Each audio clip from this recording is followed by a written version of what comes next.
Welcome back after the break. آپ دیکھ رہے ہیں آج پاکستان اور آج جمعے کی مناسبت سے ہمارا سیگمنٹ ضابطہ حیات.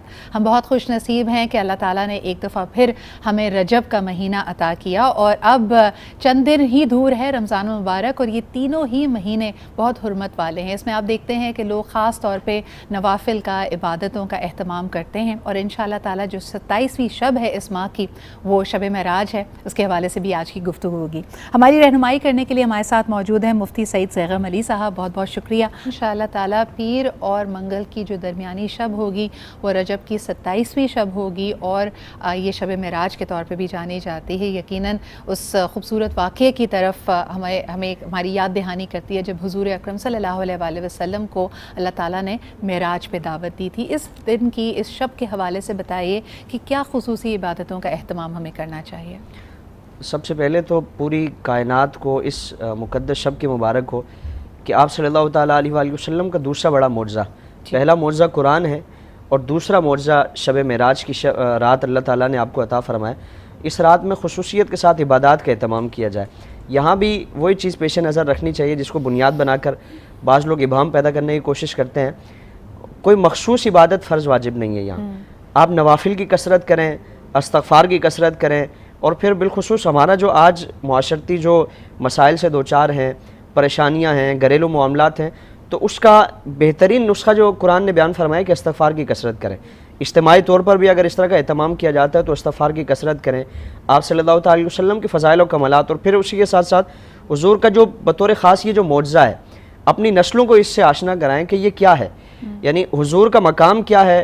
اپنی امت کو، اپنے گھر والوں کو، اپنے بچوں کو اس کی تربیت دیں اور پھر اسی کے ساتھ ساتھ آپ صلی اللہ تعالی وسلم کے اخلاق و کردار اس کے مطابق اگر اپنی اولاد کی تربیت کریں گے تو پھر اولاد سے متعلق کوئی شکایت بھی نہیں رہے گی. اللہ تعالیٰ اس کی برکت سے ہمارے گھروں پر اپنی انوار و تجلیات کی برکتیں بھی نازل فرمائے. بے شک. مفتی صاحب یہ بھی بتائیے گا کہ خواتین کے لیے بالخصوص کیا حکم ہے اور کیا ہدایت ہے. جیسے ابھی ہم نذر و نیاز کی بات کر رہے تھے تو کیا 27ویں شب کو بھی اس کا اہتمام کیا جا سکتا ہے؟ جی، مقدس جتنے بھی راتیں ہیں بطور خاص ویسے تو ہر دن عبادات کی کثرت کی جائے، صدقات و خیرات کی کثرت کی جائے، ہر رات یہ اہتمام کیا جائے، لیکن بطور خاص ان ایام میں چونکہ عبادات کا ایک ذوق و شوق ہوتا ہے، ایک ماحول ہوتا ہے اور ان ایام اور ان راتوں کی ایک تاثیر ہوتی ہے. تو ہر ایک شخص یہ چاہتا ہے، ہر خواتین میں سے ہر عورت یہ چاہتی ہے کہ ہم گھروں پر بھی اہتمام کریں. تو خصوصیت کے ساتھ اپنے عزیز و اقارب کی اگر ان کے گھروں پر اس طرح کا اشیاء بھیجنے کا ایک سلسلہ کیا جاتا ہے تو آپ صلی اللہ تعالی وسلم نے تو اتنا فرمایا کہ اپنے مسلمان بھائی کو دیکھ کر مسکرانا بھی صدقہ ہے. تو مسکراہٹ کا اگر اللہ تعالیٰ صدقے کا ثواب عطا فرماتے ہیں تو ہم کسی کی اگر دل جوئی کریں گے یا کسی کے گھر پر اس طرح کا اہتمام کریں گے تو یقیناً اللہ تعالیٰ برکتیں عطا فرمائے گا. اور ان مقدس راتوں میں برکتیں ہیں اور ان کی برکتوں کو کسی بھی طور پر کسی بھی نیک عمل کے ذریعے حاصل کرنے کی کوشش کی جائے. مفتی صاحب ایک بڑا انٹرسٹنگ سوال ہمارے پاس آیا کہ یہ جو بڑے ایام ہوتے ہیں یا حضور اکرم صلی اللہ علیہ وآلہ وسلم، اصحابہ اکرام یا ان کے اہل بیت کے نسبت سے جو دن ہوتے ہیں تو جو خوشی کا دن ہے یا غم کا دن ہے، ایک ابہام پایا جاتا ہے کہ کیا اس پہ نفلی روزہ رکھ سکتے ہیں یا نہیں. مثال کے طور پہ کہ اگر ہم اہل بیت کی بات کریں، کسی خاص ہستی کی بات کریں، ان کا یوم شہادت یا ان کا یوم ولادت، کیا اس دن کا اہتمام آپ نفلی روزہ رکھ کر سکتے ہیں؟ اور خصوصاً یہی سوال اگر میں آپ سے شب معراج کے حوالے سے کروں کہ کیا 27ویں رجب کو نفلی روزہ رکھنا مجرب ہے؟ بہترین جو ان ایام کو منانے کا طریقہ وہ یہی ہے کیونکہ اور پھر یہ حدیث سے بھی ثابت ہے. آپ صلی اللہ تعالی وسلم کا پوری حیات طیبہ میں معمول یہ تھا کہ پیر کے دن روزہ رکھتے تھے. یعنی باقی ایام، اس میں ایک جواب دوسرے جو ابہام پیدا کرنے والے افراد ہیں ان کا یہ بھی ہے کہ ایام کو نہ منایا جائے. تو حضور نے خود ایام منائے ہیں. آپ صلی اللہ تعالی وسلم پیر کا روزہ رکھتے تھے. عرض کی کہ یا رسول اللہ اور بھی ایام ہیں، بطور خاص اسی دن کا روزہ کیوں رکھتے ہیں؟ تو حضور نے فرمایا کہ اسی دن میری ولادت ہوئی، اسی دن مجھے اللہ تعالیٰ نے نبوت عطا فرمائی. یعنی اللہ تعالیٰ کے شکرانے کے طور پر اس دن کو منانے کا انداز حضور نے سکھا دیا کہ عبادات کے ساتھ اس دن کو منایا جائے. اللہ رب العالمین کا شکر ادا کیا جائے جس طرح حضور نے شکر ادا کیا کہ الہی تو نے مجھے اس دن نبوت سے سرفراز فرمایا، میں نے اپنی نبوت کا اظہار فرمایا. تو اسی طرح ہم بھی کوشش کریں کہ ان ایام کو کثرت کے ساتھ عبادات کے طور پر، ذکر و اذکار کے طور پر ہو سکے اگر ممکن ہو، فرض واجب نہیں ہے تو روزے کا بھی اہتمام کریں. اور پھر آج سے ہی اگر یہ عادت پڑے گی روزوں کی تو انشاءاللہ جب رمضان کا آغاز ہوگا تو پہلے سے ہی ہم اس عادت میں اور اس ٹریک پہ چڑھے ہوں گے. بالکل صحیح. لیکن آپ نے جیسے خود اشارہ کیا کہ یہ تو شکرانے کے نسبت سے پیر کا روز انہوں نے منایا کہ جی اسی دن ولادت تھی حضور اکرم صلی اللہ علیہ وآلہ وسلم کی, اسی دن نبوت عطا کی گئی. لیکن اگر کوئی آزمائش کا دن ہو, کوئی کڑا دن ہو, یعنی اگر ہم تاریخی پس منظر میں دیکھیں کوئی ایسی چیز جب مسلم امہ پہ تکلیف یا آزمائش آئی ہو, کیا اس دن بھی نفلی روزہ رکھا جا سکتا ہے؟ قرآن نے ایک اصول اور آپ صلی اللہ علیہ وسلم نے ایک اصول عطا فرما دیا کہ کوئی بھی آزمائش اور پریشانی آئے تو اس میں عبادات کا اہتمام کیا جائے. صحیح. وہ عبادت کسی بھی طور پہ ہو, چاہے وہ مالی عبادت ہو, بدنی عبادت ہو, یا کسی بھی طور پر کوئی بھی عبادت ہے, اس عبادت کو, اس جو آزمائش ہے اس کو عبادات کے طور پر اس سے چھٹکارا حاصل کرنے کی کوشش کی جائے. جس طرح قرآن میں بھی فرمایا گیا, سورہ بقرہ میں آزمائشوں کے مختلف طریقے بیان فرمائے گئے, اور اس کے بعد فرمائے کہ جو ان آزمائشوں پر صبر کرتے ہیں اور اللہ رب العالمین کی بارگاہ میں لو لگاتے ہیں اور اللہ سے وہ رجوع کرتے ہیں تو اللہ تعالیٰ آزمائش میں بھی ان پر کرم فرماتا ہے. اور پھر حضور کا اپنا معمول یہی تھا کہ اگر کوئی بھی پریشانی اور آزمائش کا معاملہ ہوتا تو عبادات کی طرف حضور رجوع فرماتے ہیں. تو عبادت میں روزہ بھی شامل ہے, نماز بھی شامل ہے. یہ اہتمام کریں گے تو اللہ تعالیٰ اس سے چھٹکارا نصیب فرمائے. اچھا, ذکر کی محفلیں ہمیں اس کا بھی انعقاد کیا جا رہا ہے, اہتمام کیا جا رہا ہے, جس میں درس دیا جاتا ہے, جس میں شب معراج کے واقعے کو تفصیلاً بیان کیا جاتا ہے. کئی لوگ اس میں بھی ابہام پیدا کرتے, کہتے ہیں کہ زیادہ بہتر یہ ہے کہ آپ نفلی نماز عطا کر دیں, روزہ رکھیں, لیکن ایسی کسی محفل میں شامل ہو کر یا اس طرح کا صرف ذکر یا درس سن کر آپ ثواب نہیں کماتے. اس پہ تھوڑی سی وضاحت کیجیے گا اور رہنمائی کر دیں اگر.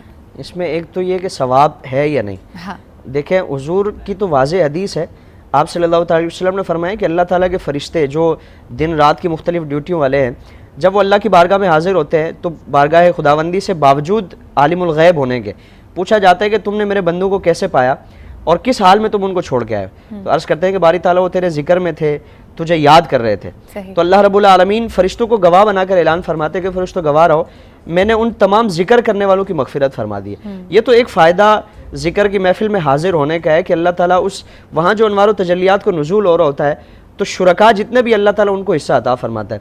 پھر دوسرا اس کا فائدہ معاشرتی طور پہ ہم دیکھیں کہ آج ہم معاشرتی طرح سے کئی مسائل کا شکار ہیں, مصروفیات بے جا ہیں اور طرح طرح کے فتنے ہمارے معاشرے میں ہیں. تو اگر اس طرح کی محافل کے ذریعے بھی ہم اپنی نوجوان نسل کو اللہ کے ذکر سے ہم جوڑیں گے نہیں, مساجد کے ساتھ, ذکر و اذکار کے ساتھ, درود و سلام کے ساتھ اور حضور کی سیرت کے ساتھ نہیں جوڑیں گے تو پھر اور کون سا ایسا ایونٹ ہے یا کوئی ایسا موقع کون سا ہے کہ جہاں ہماری اولاد, ہماری نوجوان نسل آگے دین سیکھے گی.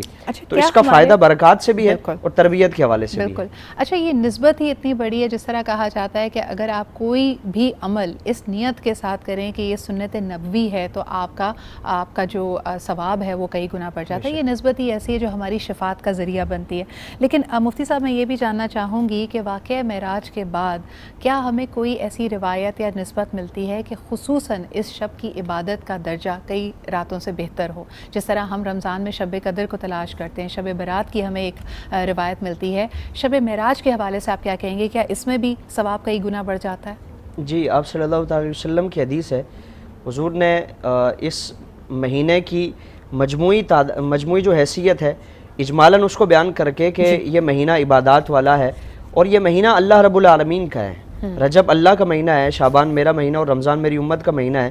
اس کو مجموعی طور پر بیان فرمانے کے بعد پھر فرمایا کہ اس میں ایک رات ایسی آتی ہے کہ اس میں اگر عبادت کرے گا تو اللہ تعالیٰ کئی مہینوں سے زیادہ, بلکہ بعض روایت میں فرمایا کہ 1 سال پہلے اور 1 سال بعد کے گناہ اس رات کی عبادت کے صدقے سے اللہ تعالیٰ اس کو معاف فرما دے گا. تو بطور خاص صحابہ کرام نے بھی اہتمام کیا ہے. امت کا ہمیشہ سے ایک طریقہ کار چلا آ رہا ہے کہ وہ حضور کے معجزہ معراج کی نسبت سے اس رات کا اکرام کیا جاتا ہے, تو برکتیں بھی حاصل کی جاتی ہیں. اور پھر ہم یہ تصور کریں نا کہ اس رات کی عبادت کو کوئی فرض واجب کا درجہ نہیں دیتا, بلکہ ایک نفلی اور مستحب اس کو کہا جاتا ہے کہ یہ نفل ہے, مستحب ہے, اگر کریں گے تو ثواب پائیں گے.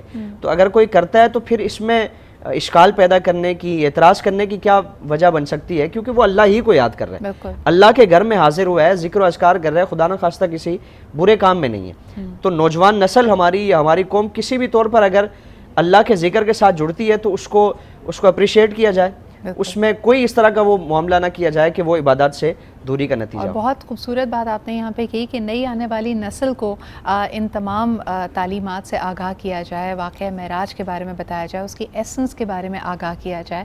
یقیناً ایک بہت ہی بابرکت رات ہے، اور ہم اس کے حوالے سے پروگرام پیر کے روز بھی کریں گے اور مزید اس کی تفصیلات آپ کے سامنے لے کے آئیں گے۔ آج ایک چھوٹا سا بریک لیتے ہیں ابھی، and we'll be right back shortly.